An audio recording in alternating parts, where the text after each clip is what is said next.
अस्सलामुअलैकुम। तमाम सुनने वालों को नाकाबिले फरामोश के नए एपिसोड में खुशामदीद कहता हूँ और उम्मीद करता हूँ कि आप सब ठीक होंगे, खैरियत से होंगे।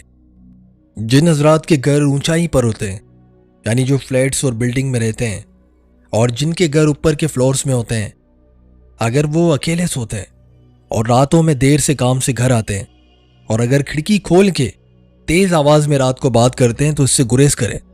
याद रखें कि आधी रात को तेज आवाज में यानी बुलंद आवाज में बात मत करें, क्योंकि इस तरह अगर वहां पर कोई जिन मौजूद हुआ तो वो आपको जानबूझ के परेशान करेगा। और कहते हैं कि कभी अकेले में बैठकर मत रोएं। अकेले में बैठकर रोने से अगर कभी वहां पे कोई जिन मौजूद हुआ तो वो आपको गले लगाने की कोशिश करेगा, जो अच्छे जिन्नात होते हैं, और इस तरह आपका दम घुट सकता है। और अक्सर व बेशतर बहुत सारे लोगों की ये शिकायत रहती है कि बहुत ज्यादा रोने से उनका दम घुटता है जब वो खासकर अकेले में होते हैं, दुखी होकर रोते हैं। और कभी कभी हम दरख्तों पे चढ़ जाते हैं और ऊंची जगह पे चढ़ के जंप लगाते हैं। किसी भी काम की वजह से ऐसा हो सकता है। छोटी छोटी जगहों से हम जंप लगाते हैं, कोई चीज उठाने की वजह से। तो इस तरह भी गुरेज करें और बहुत एहतियात करें। हो सकता है कि वहां कोई गैर मरई मखलूक हो जो उस वक्त आपको दिखाई ना दे रही हो, और इस तरह वो आपसे इंतकाम लेंगे। और ऐसा अमल खासकर वो लोग ना करें जो शहर से दूर घूमने कहीं जाते हैं, तो आप मुश्किल में पड़ सकते हैं। और दोस्तों, एक और चीज जो बहुत ही इंपॉर्टेंट है, वो तमाम घरों में मौजूद भी है। आप सबके घर में बैतुल खला तो है ही है, और हर घर में जिस तरह बाथरूम होता है उसी तरह हर घरों में आजकल अटैच बाथरूम है। यानी अब दूर नहीं बल्कि कमरों के अंदर है। और अक्सर बाथरूम में हम कपड़े लटका देते हैं और गर्म पानी फेंक देते हैं, लेकिन ये भूल जाते हैं कि बाथरूम में दाखिल होने से पहले बाथरूम की दुआ पढ़नी चाहिए, क्योंकि ये बहुत सारी चीजें हमारी अपनी हिफाजत के लिए होती हैं। बाथरूम खबीस जिन्नात के रहने की पसंदीदा जगह है, और बाथरूम जाने की दुआ में तो खबीस जिन्नात का जिक्र भी है। तो आप एहतियात करें। एहतियात पछतावे से बेहतर है। और ये सब बातें मैं अपनी तरफ से नहीं कह रहा, बल्कि एक साहिब इल्म शख्स ने मुझे ऐसा अपने चैनल में आप तमाम सुनने वालों तक ये एहतियाती तदाबीर पहुंचाने को कहा है, ताकि एहतियात करें। एहतियात पछतावे से बेहतर है। और अब बढ़ते हैं वाकयात की तरफ। और आज के वाकयात में जो पहला वाकया मैं आप तमाम सुनने वालों की समात तक पहुंचाने वाला हूं, ये वाकया हमारे जिस भाई ने हमसे शेयर किया, वो कहते हैं कि मैं अपना नाम नहीं बताना चाहता और ना ही अपने गाँव का। मुझे मेरे बड़ों ने ये वाकया शेयर करने से मना किया था।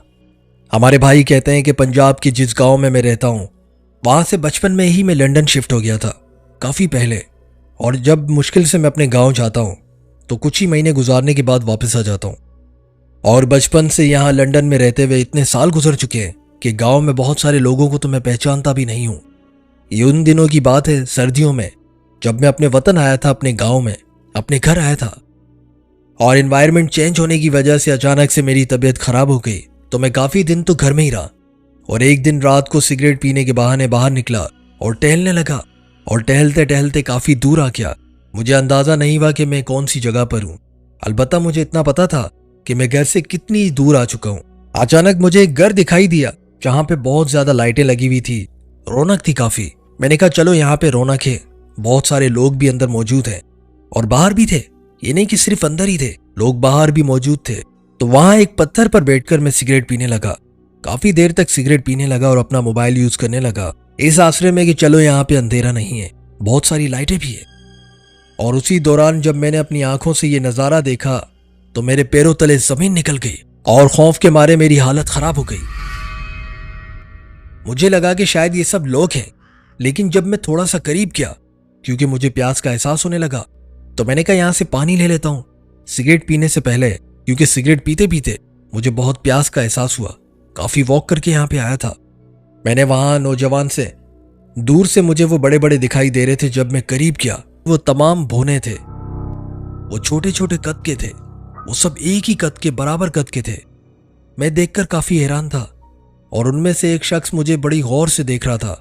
मैंने कहा कि मैं कुछ नहीं, सिर्फ पानी लेने आया था। तो उसने कहा कि अभी देते हैं। और जब उसने शादी के अंदर जाने के लिए पर्दा हटाया, और जो अंदर मेरी निगाह पड़ी, तो खवातीन हो या मर्द हो, सब एक ही हाइट के थे, सबके कद बराबर थे। और अब जो बाहर बैठे थे वो तकरीबन समझ चुके थे कि अब मुझे इल्म हो चुका है कि ये इंसान नहीं है, जिन्नात है। तो यकीन करे वो भेड़िए की तरह अजीब से उनके चेहरे हो गए, और जब उन्होंने मुंह खोला तो गोया गुर्राने लगे। जब आप एक कुत्ते या बिल्ली को तंग करते हैं तो वो गुस्से में जब गुर्राते हैं मुंह खोल के, खासकर कुत्ते, वो इस तरह मुंह खोल के गुर्रा रहे थे, और उन सब के दांत भी बहुत नोकीले थे। अजीब से थे वो, भेड़िए या कुत्ते की तरह दिख रहे थे, जबकि वो बिल्कुल एक इंसान के बच्चे की तरह थे। वो बौने थे। और मैं वहां से भाग गया। मैं अल्लाह का जिक्र करने लगा, अंदर ही अंदर बहुत ज्यादा परेशान हो गया था। मैं सोच में पड़ गया था कि भागूं या रुकूं। मैंने कहा अगर नहीं भागा तो शायद ये मार दें, जिस तरह ये गुर्रार है। मुझे बहुत खौफ महसूस होने लगा। अब मैंने सोचा कि भागना ही बेहतर है, क्योंकि अगर नहीं भागा तो अपनी जान गंवा बैठूंगा। और ये सोच के वहां से भागा। और जब भागा हूं तो पीछे कुत्ते भागने लगे, जबकि वो तो इंसान थे। अचानक से कुत्ते कहां से आ गए, और मैं अल्लाह का नाम लेके इतना तेज भागने लगा कि मेरे चप्पल वहीं रह गए। और इतनी खराब जगह थी, वो कच्ची जगह थी, वहां पे पत्थर भी थे, नीचे न जाने क्या क्या चीजें गिरी हुई थी। मेरे पैर जख्मी होते जा रहे थे, लेकिन मैं परवाह ना की। एक परवाह ना करते हुए वहां से भागा, और इस तरह मैं काफी जख्मी भी हुआ था। और मेरे लेफ्ट और राइट बहुत सारे कुत्ते भाग रहे थे। इसका मतलब वो जिन्नात थे, और इंसान के रूप नहीं बल्कि वो कुत्ते के रूप को इख्तियार करके मेरे पीछे भाग रहे थे। और जब काफी आगे निकल चुका तो आगे 2 साइकिल सवार आ रहे थे। वो मुझे देखकर रुक गए। उस वक्त मैंने पीछे मुड़ के देखा तो कोई कुत्ते वगैरह नहीं थे मेरे पीछे। तो मैं वहां गिर गया और बेहोश हो गया। तब उन्होंने, साइकिल सवार जो थे, उन्होंने मुझे उठाया। उन्होंने मुझे पहचाना नहीं, क्योंकि मैं यहां बहुत कम होता हूं। वो लेके मुझे अपने औताक में चले गए। वहां पे जो उन्होंने औताक बनाई हुई थी, मेहमान खाना जिसे कहते हैं, जो मर्द हजरात के लिए अलग सी जगह बनाई हुई होती है, वहां पे जाके बिठा दिया और पानी वगैरह पिलाया। और जब मुझे होश आया तो मुझसे पूछा कि तुम कौन हो। तो मैंने बताया कि मैं फला फला का बेटा हूं। तो फौरन वो मुझे मेरे घर ले गए। और जब ये बात मेरे घर वालों को पता चली तो वो काफी डर गए थे। उसके बाद उन्होंने इमाम साहब को बुलवाया और ये पूरी बात बताई। और जो नौजवान थे साइकिल सवार, उन्होंने मेरे घर वालों को कहा कि दरअसल ये जिस जगह पे गया था, वहां पे वैसे भी बहुत सारे मामलात पेश आ चुके हैं। एक उनकी भी जान पहचान लोगों में एक शख्स ने यहां पे एक औरत देखी थी, बूढ़ी औरत, जो उससे मदद मांग रही थी। और जब वो रुका, वो भी साइकिल में था, और जब वो रुका तो वो औरत इतनी भयानक सी हो गई और उसने उसे चपेट भी मारी थी, जिसकी वजह से वो नौजवान काफी बीमार हुआ और बाद में वो चल बसा इस दुनिया से। और वो नौजवान ये भी बता रहे थे कि दरअसल वो जगह ही ऐसी है, वहां पे जिन्नात का बसेरा है, और नुकसान तब पहुंचाते हैं जब आप उनके इलाके में चले जाएं, क्योंकि अक्सर जिन्नात के बच्चे वहां खेल रहे होते। तो हम इंसान को तो नजर नहीं आते, तो हम इंसान चले जाते हैं तो वो अपने बच्चों की हिफाजत के लिए हमें नुकसान पहुंचाते हैं। और अगर कभी कोई ऐसा इवेंट होता है, जिस तरह जिन्नात की शादियां वगैरह होती हैं, तो ऐसे मौकों पर कभी भी आप उनके करीब मत जाएं। जब आपकी शादी में कोई अनजान शख्स आ जाए तो आपको कैसा लगेगा? यकीनन बुरा लगता है। शऊर का इस्तेमाल करते हुए सोचना चाहिए कि गोया इस तरह यहाँ पे कोई मकान था भी कि नहीं। अगर था तो यकीनन ये हमारी शादी तो नहीं है, वरना हम इन्वाइटेड होते। तो दूर से ही अपना रास्ता नापें और ऐसी जगह पे जाने से पहले 10 बार सोचें। बहरहाल ये था वो वाकया जो हमारे एक बहुत अच्छे लिसनर हैं, उन्होंने ये वाकया हमसे शेयर किया। अब बढ़ते हैं एक और अगले वाकये की तरफ, और ये वाकया जो मैं आप तमाम सुनने वालों की समात तक पहुंचाने वाला हूं। और मैं रोज आपके वाकयात भी सुनता हूं। बहुत शुक्रिया सर। मेरा नाम उस्मान खान है और मैं कोरंगी 33D का रिहायशी हूं। मेरी एक दुकान है जो अक्सर दोपहर में ही खुलती है, और इसीलिए मैं जल्दी नहीं उठता, आराम से सो के उठता हूं, क्योंकि मुझे दोपहर में अपनी दुकान को खोलना होता है। और ये वाकया रमजान में पेश आया था, और रमजान की मेरी ये रूटीन थी कि मैं सहरी के बाद ही, रोजा रखने के बाद ही सोता था। और एक बार मामूल के मुताबिक सहरी के टाइम में छत पे चला गया था, और अपनी छत से अक्सर मेरी आदत यह है कि मैं गलियों की तरफ जागता हूं, क्योंकि हालात ठीक नहीं है। अपनी चीज़ों की हिफाजत के लिए ये बाइक्स वगैरह नीचे जो खड़ी रहती हैं, अक्सर चोरियां चकारियां होती हैं। आजकल तो हालात ठीक नहीं है, इसलिए मैं गलियों पर नजर भी रखता हूं।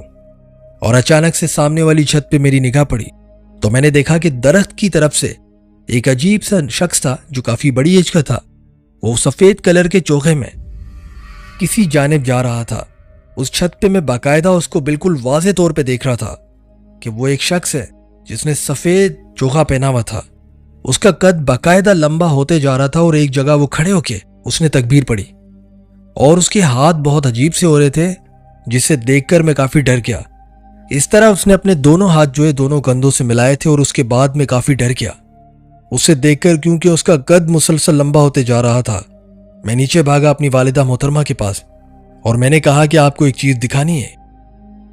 और जब मेरी वालिदा ने देखा तो वहां पे एक सिर्फ झंडा था।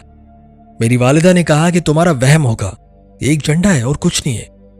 लेकिन मेरी वालिदा शायद कुछ जानती हो। बहरहाल वो नीचे चली गई, मैं भी नीचे आ गया, लेकिन वो मेरा वहम नहीं था। और दूसरे दिन मैंने अपनी वालिदा को दोबारा वो जगह दिखाई तो वहां पे कोई झंडा भी नहीं था। और मेरी वालिदा मोहतरमा भी उसे देख के काफी डर गई थी और शॉक्ड हो गई थी कि अगर वो झंडा नहीं तो आखिर क्या था। दरअसल वो जगह भी अबेंडेंड है, वहां पे कोई भी नहीं रहता और वो एक फैक्ट्री भी है। तो वहां पे कौन हो सकता था उस छत पर? हो सकता है कि कोई मुस्लिम जिन हो जो अपनी इबादत करने के लिए जा रहा हो और इस तरह वो हमें दिखाई दिया। दरअसल रमजान में शैतान तो कैद होते हैं, लेकिन जो मुसलमान है जिनका ये महीना है वो तो आजाद होते हैं। जिस तरह हम इंसान, कोई मुस्लिम, कोई हिंदू, कोई सिख, कोई ईसाई और मुख्तलिफ फिरकों में भी होते हैं, इसी तरह जिन्नात के भी मज़ाहिब होते हैं और वो भी उनको फॉलो करते हैं। और आप तमाम सुनने वालों से ये भी कहूंगा कि बहुत सारे लिसनर्स के वाकयात हैं, सब्सक्राइबर्स के, तो ये ना सोचिएगा कि वो वाकयात मैंने शेयर नहीं किए, बल्कि सीरियल वाइज वो मैं शेयर करते जा रहा हूं। और आप सबके वाकयात भी रिकॉर्डेड हैं, जो मैं इंशाल्लाह आहिस्ता आहिस्ता शेयर करते जाऊंगा। आप सबकी वजह से ये चैनल चलता है, एक एक सब्सक्राइबर्स के एक एक क्लिक की वजह से। और जो नए आने वाले दोस्त हैं वो ज्वाइन किए बिना मत जाएं, चैनल को सब्सक्राइब करें और शेयर करें। अपने प्यार का इजहार कमेंट में करके जाइएगा। बहुत शुक्रिया। इंशाल्लाह जिंदगी रही तो फिर मुलाकात होगी अगले एपिसोड में। जब तक के लिए इजाजत चाहता हूं। अल्लाह हाफिज, अल्लाह निगहबान।